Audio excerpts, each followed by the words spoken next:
সাদমান ইসলাম century না পেলেও মাহমুদুল হাসান জয়ের ১৬৯ এবং সেঞ্চুরির আশা জাগানো মমিনুল হকের অপরাজিত ৮০ রানে ১ উইকেটে ৩৩৮ রান নিয়ে দিন শেষ করেছে বাংলাদেশ। তাতে দ্বিতীয় দিন শেষে টাইগারদের লিড ৫২ রানের। প্রথম ইনিংসে আয়ারল্যান্ডকে ২৮৬ রানে থামিয়ে দেয় বাংলাদেশ। পরাগ আরমানের রিপোর্ট।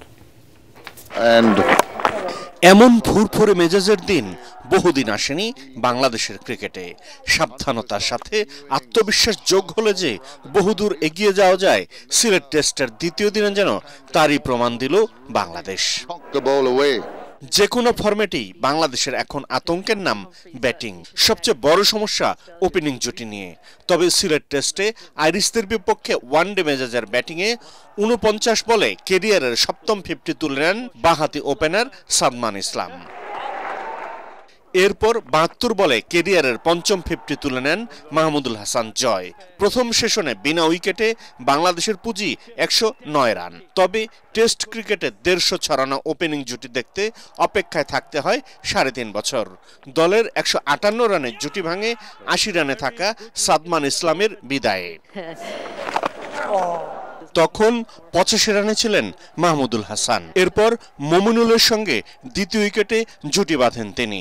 চা বিরতির পর ১৯০ রানে ৯-৪ আর ১ ছক্কায় ক্যারিয়ারের দ্বিতীয় সেঞ্চুরি তুলে নেন জয়। ২০২২ সালে দক্ষিণ আফ্রিকার বিপক্ষে প্রথম সেঞ্চুরি করার পর দ্বিতীয়টি পেতে সময় লাগলো জয়ের ৩ বছর।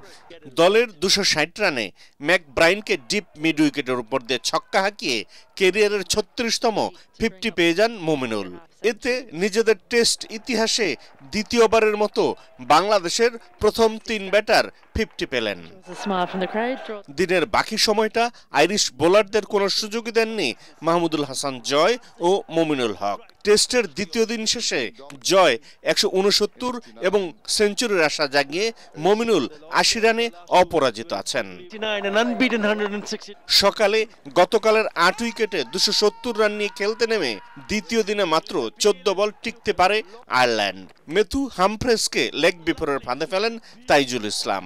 এরপর হাসান মাহমুদ উইকেট শিকারে নামলে ২৮৬ রানে গুটিয়ে যায় আয়ারল্যান্ড। পরাগ আরমান, এটিএন বাংলা।